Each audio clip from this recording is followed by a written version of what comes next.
Shalom saudaraku, bagaimana kabar saudara hari ini? Saya bersyukur, saya percaya, saya berjumpa dengan orang-orang yang diurapi Tuhan.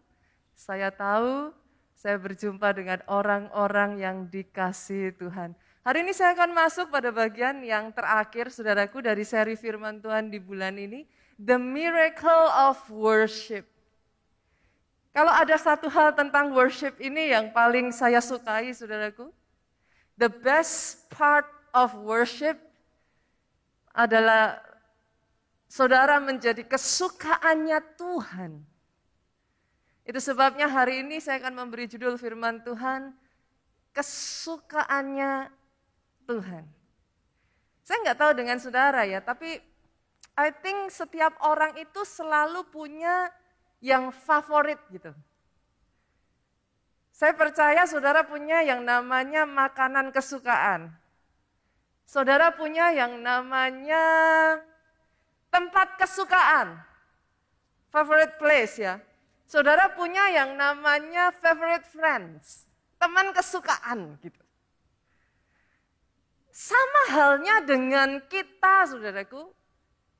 Kita punya hal-hal dalam hidup kita ini yang kita sukai gitu. The same thing with God. Sama dengan Tuhan. Tapi kalau saya katakan seperti ini, maka nantinya akan muncul satu pertanyaan, Pastor. Apakah Tuhan itu show favoritism? Berarti kalau Pastor mengatakan demikian, artinya Tuhan pilih kasih dong. Saya coba ya saudaraku. Kita buka di dalam Mazmur pasalnya yang ke-127. Kita lihat ayatnya yang kedua.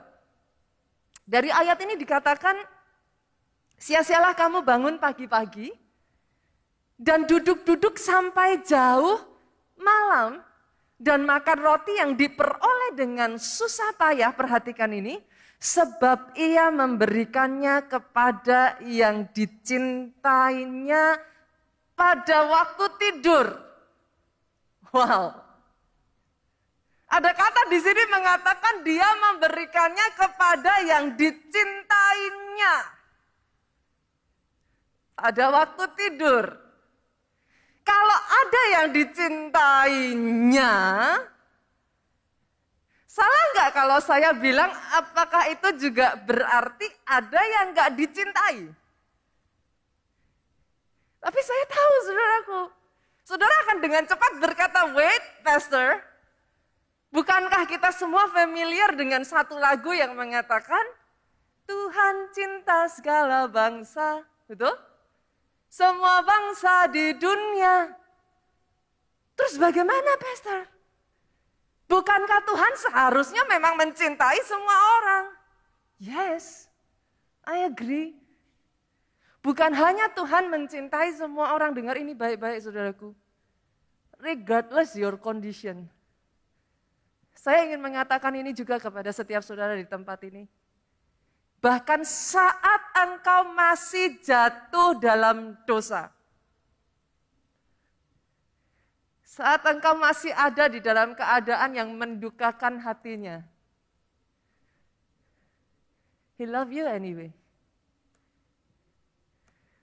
Itu yang saya sebut sebagai grace. Kita menerima apa yang we do not deserve to receive. Kita nggak layak, kalau mau jujur ngomong ya saudara layak dari mananya. Kalau saudara mau dicintai Tuhan, melakukan semuanya yang baik hanya untuk dicintai Tuhan, I'm so sorry. Bahkan even sejak dari kita ada dalam kondisi yang tidak layak. Dia sudah mencintai saudara. Tapi saya ingin juga mengajak saudara melihat satu angle yang berbeda, saudaraku. Saya ingin mengajak saudara untuk melihat satu sisi lain di mana ada sisi kasih Tuhan yang berbeda. Saya ajak saudara buka di dalam Kisah pasalnya yang ke-13 ayatnya yang ke-22 ya, saudaraku. Kisah 13 ayatnya yang ke-22. Saudara yang sudah dapatkan, baca sama-sama dengan suaramu yang paling keras. Setelah Saul disingkirkan, Allah mengangkat Daud menjadi raja mereka. Tentang Daud, Allah telah menyatakan, nah ini saudara, aku telah mendapatkan Daud bin Isai, seorang yang berkenan di hatiku, dan yang melakukan segala kehendakku. Saya ingin mengajak saudara untuk kita melihat, saudaraku, dari ayat yang sama ini, Kisah Rasul 13 ayatnya yang ke-22 ini, dalam bahasa Inggrisnya, saudaraku. Di sana dikatakan, Allah menyatakan, aku telah mendapat Daud bin Isai. Dalam bahasa Inggrisnya dikatakan, I have found David, the son of Jesse. Nah ini saudara, a man after my own heart. A man after my own heart, who will do all my will. Saya berdoa apa yang dicatat ayat ini jadi atas hidupmu, hidupmu, hidupmu, hidupmu, hidupmu, jadi atas pribadi, lepas pribadi. Di tempat ini Tuhan menyatakan dia menemukan a man after his own heart. Dengan kata lain, saudaraku, kalau dibahasakan dengan mudahnya, Tuhan menemukan seseorang, satu sosok pribadi yang jadi kesukaannya Tuhan. Wow. Daud adalah satu pribadi yang menjadi kesukaannya Tuhan. Because he will do all his will. Daud bukan orang yang perfect, saudara. Definitely kita semua tahu itu. He make mistake, dan dia pernah membuat kesalahan yang begitu besar, kesalahan yang begitu fatal. Daud bukan orang yang tanpa dosa, saudaraku. Tapi yes, Alkitab mencatat, he will do all his will. Daud akan berusaha sebisa yang dia lakukan untuk melakukan apa yang jadi kehendaknya Tuhan. Dan salah satu hal yang paling disukai Daud di dalam kehidupannya, saudaraku, he is a worshiper. Daud ini adalah seorang pemuji, saudara. Sejak dari masa dia masih muda, masih teenage ya saudara, masih remaja. Daud itu punya satu kesukaan. Waktu itu kalau saudara masih ingat, dia masih seorang penggembala kambing domba yang hanya 2-3 ekor. Tapi sejak dia masih remajanya saudara, dia sangat suka berdua-duaan dengan Tuhannya. Memuji, menyembah Tuhan. Itu jadi kesukaannya. Tapi apakah berhenti sampai di situ? No. Hebatnya Daud itu setelah dia bertumbuh lebih dewasa, saudaraku. Bahkan kesukaannya yang satu ini bukan hanya dinotis oleh orang yang ada oleh Tuhan, saudaraku. Tapi kesukaannya ini dinotis bahkan oleh Raja Saul. Ada satu waktu, saudara, di mana Raja Saul itu panggil Daud hanya untuk nyembah. Alkitab mencatat, saudara, ketika Daud menyembah, roh jahat itu undur dari Saul. Ada orang kadang ya, saudaraku, kita suka kalau ditanya, kamu masih suka doa enggak? Dulu, Pastor. Kamu masih suka baca Alkitab gak? Dulu, Pastor. Tapi hebatnya dari Daud, dari masa mudanya, saudaraku, sampai dia beranjak dewasa, bahkan ketika dia menjadi raja, saudara, Daud ini jadi tambah gila, saudara. Saudara, kalau mau lihat kesukaan seseorang yang sesungguhnya, itu gampang. So easy. Pada saat dia masih bukan apa-apa, saudaraku, dia akan sangat terbatas. Apa yang jadi kesukaannya, apa yang jadi hobinya, itu very limited. Sama seperti Daud, sudah muncul, saudaraku, tapi dalam bentuk yang sangat terbatas. Tapi once Daud menjadi raja. Ketika seseorang ini ada di topnya, di posisi paling atas hidupnya, dia sudah settle, saudara bisa melihat di sana. Dan amazingnya buat Daud ini, saudaraku, kalau sebelum dia jadi raja, kesukaan itu adalah satu kesukaan pribadinya Daud. Di tempat tersembunyi dia akan menyembah Tuhan, dia akan menaikkan pujian. Tapi saudara bisa melihat, pada saat dia menjadi raja, dia mengubah kesukaan pribadinya menjadi kesukaan banyak orang. Daud menularkan itu ketika dia membangun pondok Daud. Kali ini bukan hanya Daud, saudaraku. Tapi Daud membawa seluruh bangsa Israel mengangkat pujian dan penyembahan di hadapan Tuhan. Hal ini begitu menyentuh hatinya Tuhan, saudara. Sampai-sampai out of other things, Kisah Rasul kita lihat ya. Pasal yang ke-15, ayatnya yang ke-16 sampai ayatnya yang ke-18. Di antara semua hal yang lain, saudara, di ayat ini dikatakan, kemudian aku akan kembali dan membangun kembali pondok Daud yang telah roboh. Dan reruntuhannya akan kubangun kembali dan akan kuteguhkan. Supaya semua orang lain mencari Tuhan dan segala bangsa yang tidak mengenal Allah akan kusebut milikku. Demikian firman Tuhan yang melakukan semuanya ini 18. Yang telah diketahui dari sejak semula. Apa yang dilakukan oleh Daud begitu menyentuh hatinya Tuhan, saudaraku. Sebegitu rupa. Pertanyaannya selalu, orang-orang akan selalu bertanya, Pastor, kenapa bukan tabernakel Musa? Bukankah itu yang malah justru Tuhan perintahkan? Kenapa bukan bait Allah Salomo? Kenapa tabernakel Daud? Itu sebabnya di dalam seri firman Tuhan hari ini saya ingin mengajak saudara, kita akan melihat saudara. Saya akan bagikan kepada saudara 3 alasan kenapa pondok Daud itu begitu disukai Tuhan. Kalau boleh saya ganti saudaraku. 3 rahasia jadi kesukaannya Tuhan. Bagaimana hidup kita ini jadi hidup yang disukai Tuhan. Kesukaannya Tuhan, favoritnya Tuhan. Yang pertama, saudara, intimacy. Yang pertama, intimacy.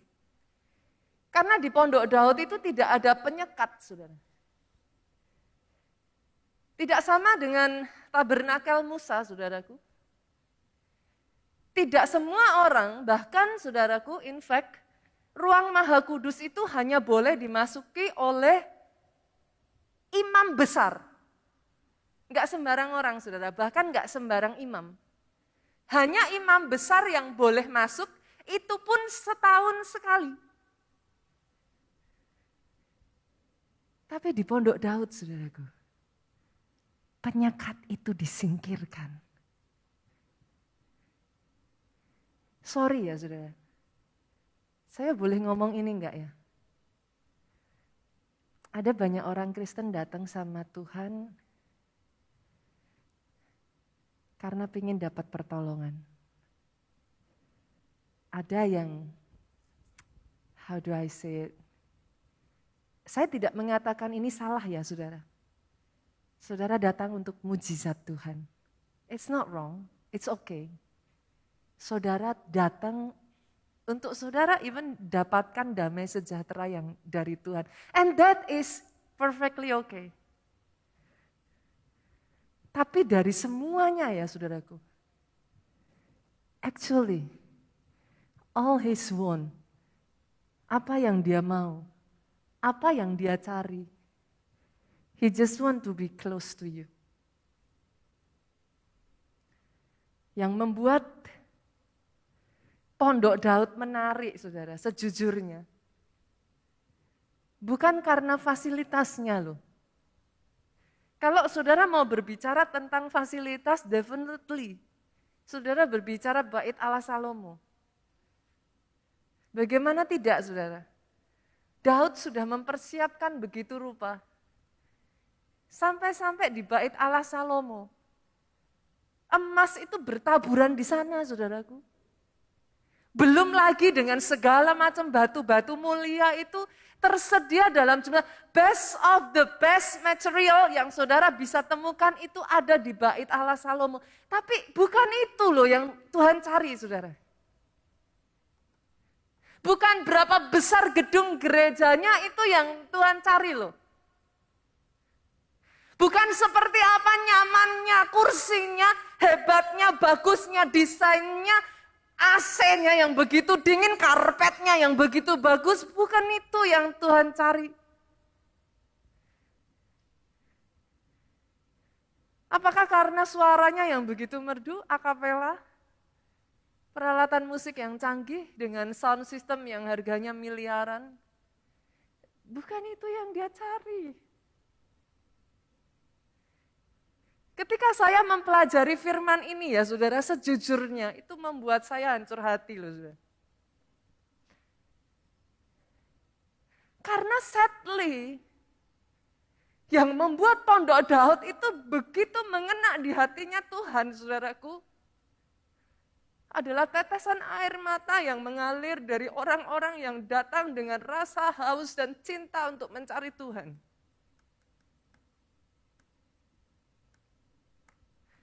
Tidak banyak orang menyadari hal ini, saudaraku. Bukan musiknya yang begitu luar biasa. Saya nggak tahu apakah terlalu berlebihan kalau saya mengatakan, saudaraku, yang dia cari adalah yang sampai menyentuh hatinya Tuhan begitu rupa. Karena keringat bercampur dengan sorak-sorai dari orang-orang yang mengeluh-elukan Tuhan. Bercampur dengan air mata. Dari hati yang mencintai Tuhan, kerinduan yang seperti itu yang membuat Tuhan jatuh cinta habis-habisan dengan yang namanya pondok Daud, saudara. Intimasi, saudaraku. Yang dia cari sekali lagi. He just wanna be close to you. That's it. Berapa banyak dari saudara di sini, saudara punya anak? Berapa banyak dari saudara di sini yang mungkin saudara sampai di usia tertentu di mana bukan hanya anak, saudara punya cucu. Tanyakan kepada orang-orang ini, saudaraku, dan saudara akan tahu. Seringkali yang diinginkan orang tua, hati orang tua itu apa, saudara? Orang tua paling senang kalau apa? Anaknya kumpul. Is it too difficult untuk memahami hatinya Tuhan yang satu ini? Dan seringkali kita berpikir rahasia kesuksesan sebuah gereja adalah harus punya gedung yang besar, pemain musik terbaik, sound system dan semua peralatannya. All he wants is just to be close. Dalam Mazmur pasalnya yang ke-63, saudara, saya ajak saudara buka ya. Saya ingin mengajak saudara melihat kayak apa sih Daud kalau sama Tuhannya, saudara, kalau dia ngomongan. Mazmur 63 ayatnya yang pertama sampai ayatnya yang ke-9. Mazmur Daud ketika ia ada di padang gurun Yehuda. Ya Allah, Engkau Allahku, aku mencari Engkau, jiwaku haus kepadamu. Jiwaku haus kepadamu. Semua perkataan yang Daud katakan ini, saudara, saat ini saudara mendengar itu dalam bentuk berbagai macam lagu yang dinyanyikan. Ya Allah yang hidup, seperti tanah yang kering dan tandus tiada berair. Segininya, saudaraku, buat Daud kalau tanpa Tuhan, demikian aku memandang kepadamu di tempat kudus sambil melihat kekuatanmu dan kemuliaanmu. Sebab kasih setiamu lebih dari hidup lagu yang begitu saudara kenal, saudara. Muncul dari intimasi antara Daud dengan Tuhannya. Bawa lidahku memuji Engkau, sebab kasih setiamu lebih dari hidup. Demikian aku mau memuji Engkau seumur hidupku, menaikkan tanganku demi namamu. Seperti dengan lemak dan sumsum jiwaku dikenyangkan, dengan bibir yang bersorak mulutku memuji-muji. Apabila aku ingat kepadamu di tempat tidurku, lihat saudara. Sejujurnya kalau mau benar-benar jujur loh saudara.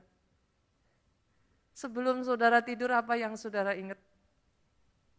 Saya harus pengakuan dosa sama saudara.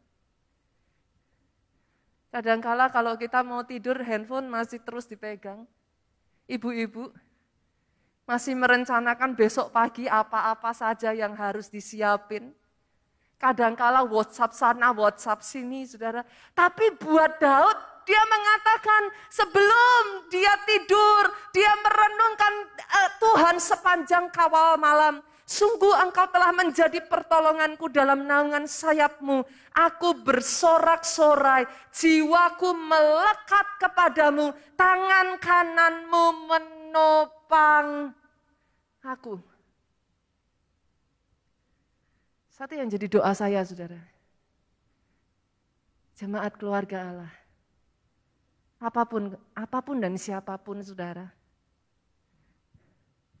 Biarlah intimasi yang seperti ini yang ada dalam hidupmu. Jangan jadi orang Kristen yang nun jauh di sana. No. Apapun saudara. Saudara boleh seorang hamba Tuhan. Kau boleh seorang mungkin pengkhotbah seperti saya. Let's not make it too professional, saudaraku. Tapi biar itu muncul dari hati yang mengasihi Tuhan, intim dengan Tuhan. Para pelayan Tuhan di sini, when you do what you do, biarlah itu keluar dari hati yang intim dengan Tuhan. Mengasihi Tuhan. Mungkin ibu-ibu rumah tangga di sini, ketika kau lakukan apa yang kau lakukan, anak-anak saudara yang masih bersekolah ataupun saudara yang kuliah, atau di tempat kerja saudara, apa yang membuat Daud menjadi kesukaannya Tuhannya adalah intimasinya, kedekatannya dengan Tuhannya, itu yang menjadikan Daud istimewa. Yang kedua saudara, saya akan mengajak saudara melihat, Pastor, apa 3 rahasia kita jadi kesukaannya Tuhan? Yang kedua, penuh dengan pujian penyembahan. Maksudnya gimana, Pastor? What's so special about it? Di Pondok Daud, saudaraku, suasana yang ada di sana itu suasana yang gegap gempita. Berbeda dengan tabernakel Musa yang selalu sunyi, sepi, hening. Di Pondok Daud itu suasananya always rejoicing. Pengagungan 24 jam di hadapan Tuhan, saudara. Saya itu ketika mempelajari hal ini ya saudara, saya mempersiapkan firman ini, saya amazed loh saudara. Dengan pembukaan yang didapatkan oleh Daud. Pastor, memangnya kenapa dengan suasana seperti itu? Dengar ini saudara. Buat Daud, penyembahan itu, worship itu bukan hobi loh. Buat Daud, itu bukan hanya sekedar sesuatu yang dia sukai. Di sini kalau ada para penyembah, saudara, para pemuji, dengar ini baik-baik.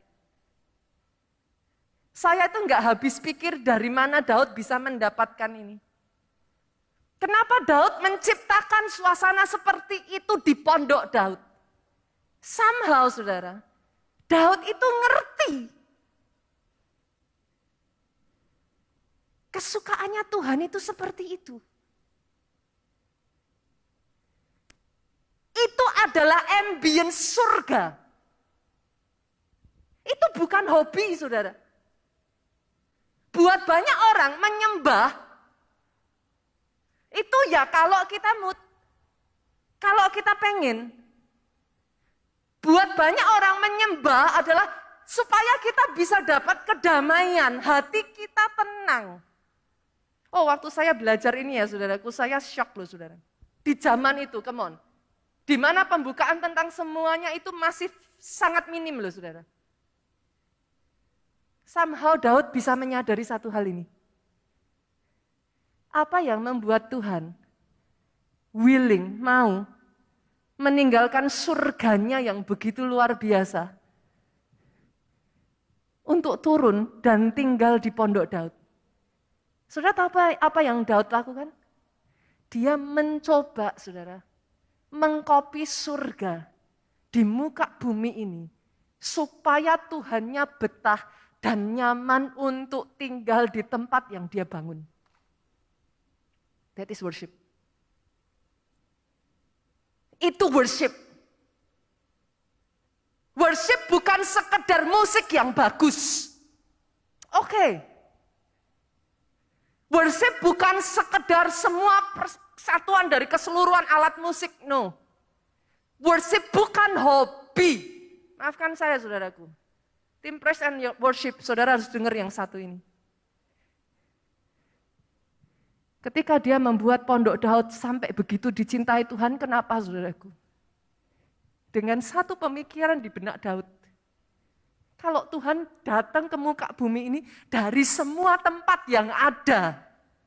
Apa sih yang membuat dia sampai mau meninggalkan surganya yang dia sudah begitu nyaman? Daud berusaha dengan bentuk yang dia bisa, saudaraku. Menciptakan ambience surga di muka bumi ini. Oh, itu buat saya merinding, saudara, sejujurnya. Setiap kita sekali lagi, kita itu punya tempat yang kita sebut home sweet home. Betul? Itu sebabnya ketika kita pergi ke satu tempat, saudara boleh pergi ke kayak hotel yang begitu mewah sekalipun loh, saudara. Tapi berapa banyak dari saudara setelah sekian lama, saudara akan ngomong lagi dalam diri saudara, tidak ada tempat seenak rumah sendiri. Lucu kan saudara? Tidak ada tempat yang lebih baik daripada rumah sendiri. Itu sebabnya kita kenal istilah home sweet home. Tuhan ya sama loh saudara. Apakah saudara pikir worship itu hanya ritual sebelum firman harus ada 2-3 lagu? That's it. Apa yang membuat saya tertemplak ketika saya mempelajari ini, saudaraku? Somehow di zaman itu, Daud menyadari hal ini.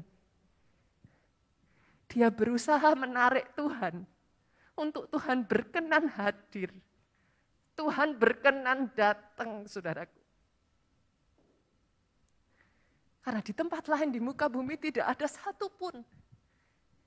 Tapi ketika Daud menciptakan ambience surga, di surga yang ada 24 jam, penyembahan dan pengagungan bagi Tuhan. He created. Dia ciptakan itu dalam sebuah tempat yang bernama Pondok Daud. Pernah nggak saudara pergi ke satu tempat, katakan saudara keluar dari kotamu, kau pergi ke satu tempat. Terus next time saudara bercerita kepada teman saudara, tempat itu seru banget loh. Tempat itu asik banget. Besok kalau aku ke sana, aku mau pastiin harus pergi ke tempat itu lagi. Don't you think God is the same? Surganya itu sudah begitu nyaman, saudaraku. Alkitab bahkan mencatat tidak ada kesedihan di sana. Yang ada penyembahan pujian, begitu nyaman. Saya masih ingat saudara satu waktu pada saat saya diizinkan bertahun-tahun yang lalu saudaraku. merasakan sedikit a glimpse of it. Saya bahkan tidak berani menyebut itu surga, saya menyebut itu Firdaus. Tapi ketika saya merasakan a glimpse of it, tahukah saudara apa yang saya rasakan saat itu? Pada saat Tuhan mengatakan kepada saya, Nita masih belum waktumu kembali. Saya itu ya saudara jujur ya, saat itu kalau saya bisa gambarkan dengan satu penggambaran, saya tuh megangin kaki malaikat karena begitu Tuhan katakan itu, saya merasa saat itu saudaraku. Di kiri kanan saya itu ada seperti malaikat yang sudah siap kayak mengantar saya kembali. Itu saya orang Jawa bilang digondeli saudara. Saya pegangin kakinya, saya bilang saya tidak mau balik. Di sini enak. Sampai akhirnya saya dikembalikan, saudaraku. Apa yang membuat Tuhan, saudara pikir, mau hadir out of? Maksudnya tempat yang dia sudah begitu nyaman. Kalau saudara pelayan praise and worship dan saudara berpikir, 2-3 lagu sebelum firman, sekian lagu hanya untuk sebuah ritual, liturgi ibadah. You make a big mistake. That is not worship. Yang membuat Pondok Daud begitu jadi kesukaannya Tuhan. Dia bisa mencium, dia bisa merasakan the same feeling saat dia ada di surga, ada di bumi. Saya berdoa anak-anak Tuhan di gereja keluarga Allah menyadari satu kebenaran ini. Bangkitkan saudaraku. Bangun kembali. Hebatnya saudaraku. Daud dalam hal ini.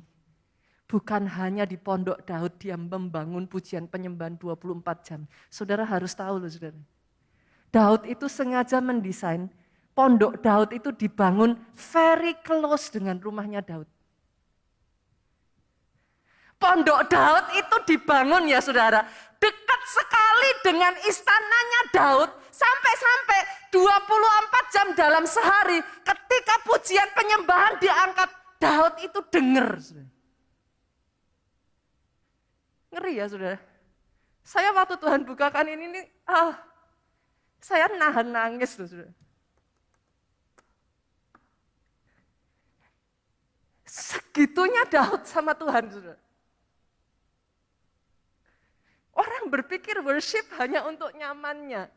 Sampai-sampai orang bisa milih, saudara. Aku suka kalau lagunya tenang. Aku suka gereja yang syahdu. Aku enggak suka yang rame-rame. Come on.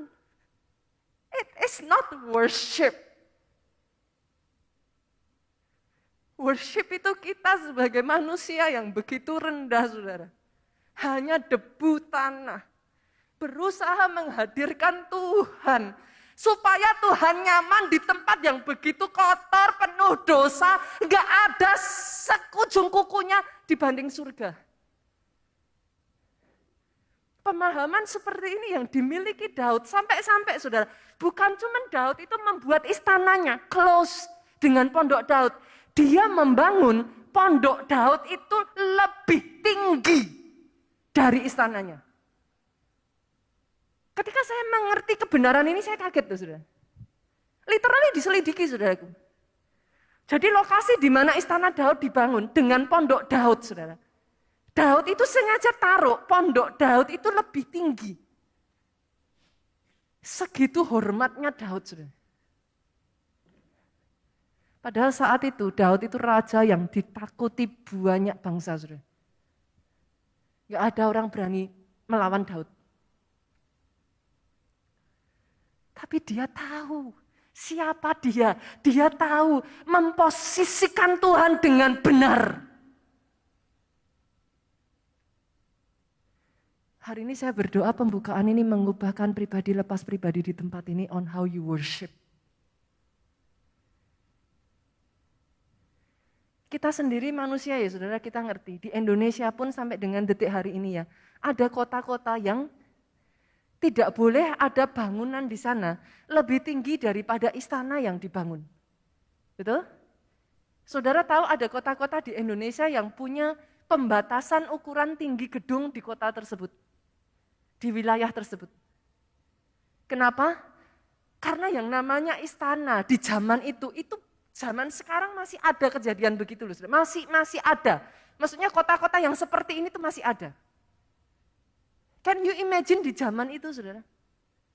Istana itu punya letak geografis dari yang paling tinggi, itu menentukan posisi, saudara. Dan Daud tidak memberikan itu kepada istananya, no.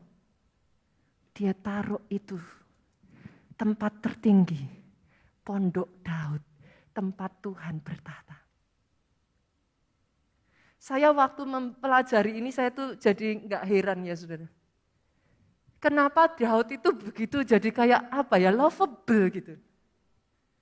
Gimana Tuhan tuh nggak ngomong, aku menemukan a man after my own heart. Ini zaman berapa tahun yang lalu, saudaraku.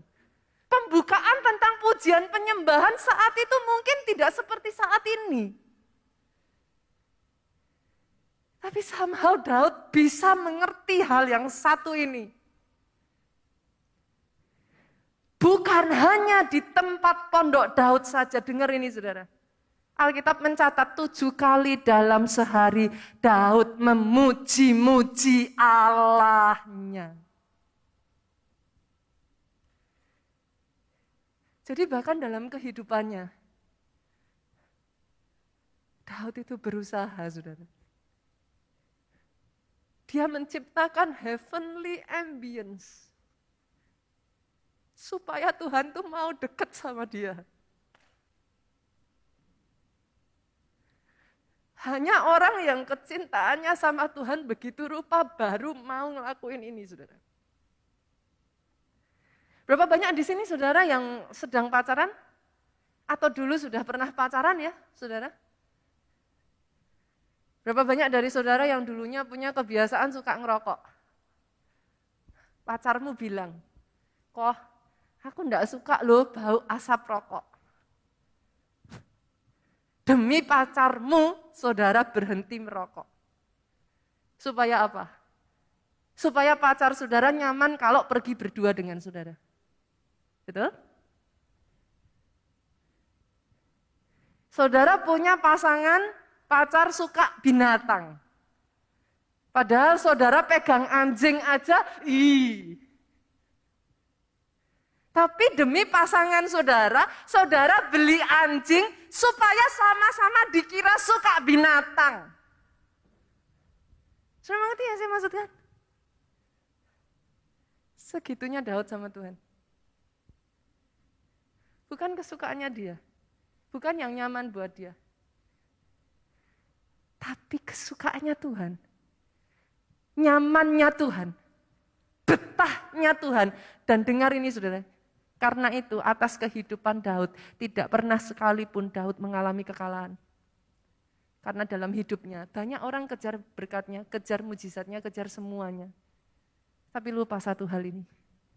Ketika Allah ada di pihak saudara, siapa lawan saudara? Daud buktikan itu dalam hidupnya. Dia menutup usianya dalam kondisi yang sudah tua, saudaraku. Penuh kemuliaan Tuhan, Alkitab mencatat.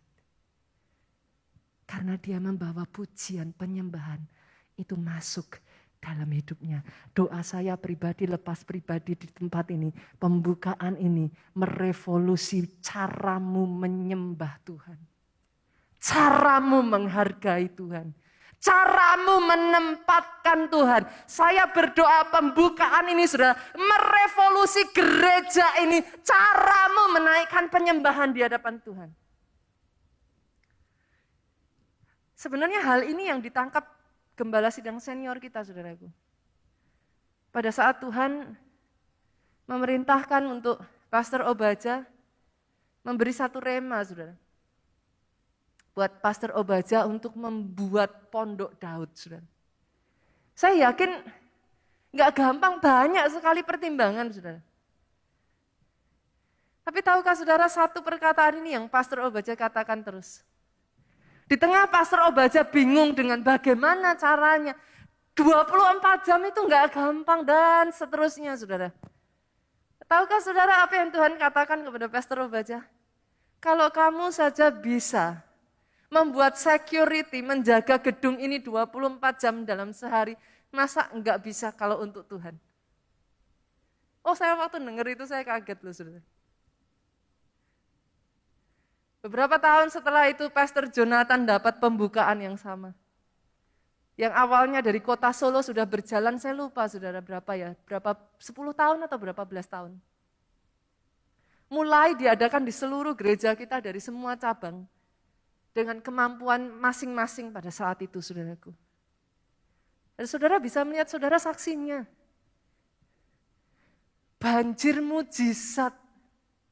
Orang yang bahkan tidak mengenal gereja ini, saya tuh masih ingat sekali satu kisah kesaksian saudaraku dari luar kota datang ke Solo.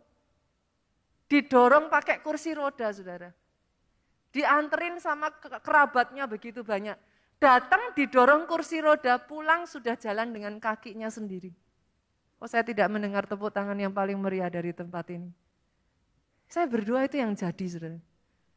Ketika kau menaikkan penyembahan ambience surga itu kau bawa di rumahmu, kau bawa di tempat kerjamu, kau bawa di gerejamu. Tuhan hadir. Saat dia hadir saudaraku. Kalau dia bersama dengan kita, siapa lawan kita?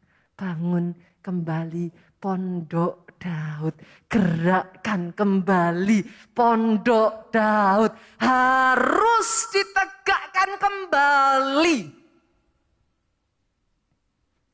Itu akan menjadi akar rohani saudara, yang turun-temurun sampai ke generasi demi generasi. Yang ketiga saudara, yang terakhir, rahasia kita menjadi kesukaannya Tuhan yang terakhir. Yang membuat Pondok Daud begitu spesial adalah karena tergerak tanpa diperintahkan, saudara. Untuk tabernakel Musa, saudaraku, Tuhan itu berikan perintah kepada Musa, order. Musa buatlah seperti ini, panjangnya sekian, lebarnya sekian, haruslah demikian, haruslah begini dan begitu. Bait Allah Salomo, saudara, sebenarnya, sejujurnya, itu wasiatnya Daud buat Salomo. Daud perintahkan Salomo karena dia nggak diizinkan, saudaraku, untuk membangun bait Allah itu. Daud memastikan Salomo, pastikan kau harus bangun bait Allah yang terbaik. Tapi dengan Pondok Daud, saudara. Mungkin saya harus nyatakan gini ya, saudara. Kalau saudara disuruh Tuhan dan saudara taat, that's good. Betul? Betul ya? Kalau Tuhan tegur saudara ketika saudara berbuat dosa dan saudara bertobat, saudara tidak melakukan lagi, itu luar biasa. Oke, saya bisa understand itu. Kalau saudara ke gereja karena Tuhan perintahkan saudara ke gereja, ya itu bagus. Tapi yang membuat Pondok Daud menjadi kesukaannya Tuhan. Daud tidak diperintah seorang pun. Itu muncul dari keinginan Daud untuk menarik hadirat Tuhan di muka bumi ini. Saya sungguh berdoa, saudaraku. Sejak dari saat ini, kau jadi orang-orang kesukaannya Tuhan. Engkau jadi orang-orang yang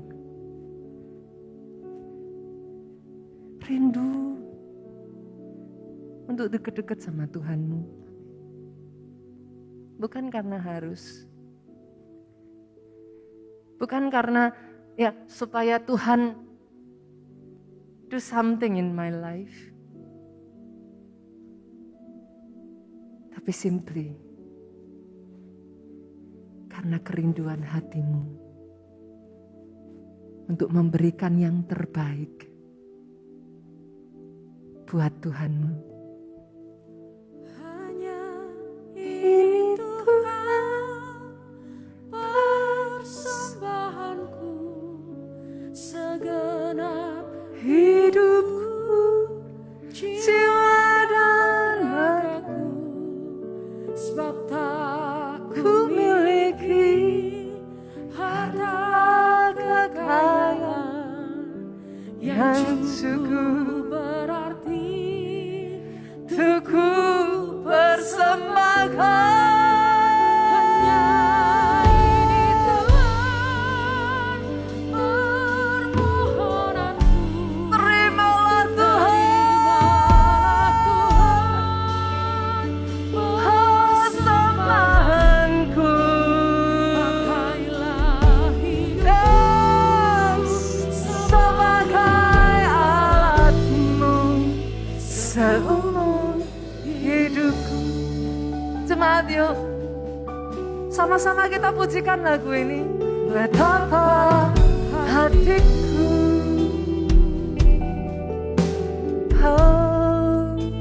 berterima kasih. Belajar saudaraku, mulai nyanyikan lagu ini muncul dari dalam hatimu. Karena milikiku. Sekali lagi yuk kita katakan, oh Yesus Tuhan, Betapa hatiku Engkau melihat satu demi satu saudaraku. Hati yang meluap terima kasih. dengan kecintaan akan Engkau. Ini ucapan syukur kami Tuhan. Ini luapan hati kami. Memiliki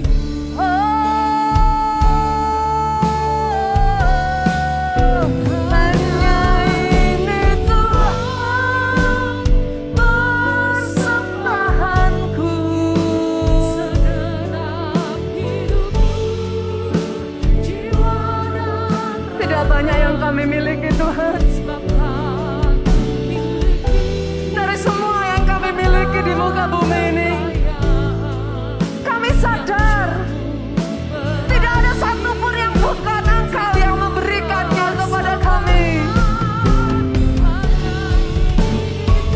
Itu sebabnya Tuhan, terima Tuhan. Persembahanku, pakailah hidupku sebagai alatmu seumur hidupku. Katakan ini tulus dari hatimu saudaraku. Pakailah hidupku sebagai alatmu seumur hidup. Oh Yesus Tuhan, sebagai alatmu. Sama katakan seumur. Oh Yesus Tuhan, sorak-sorai yang paling meriah buat Raja di atas segala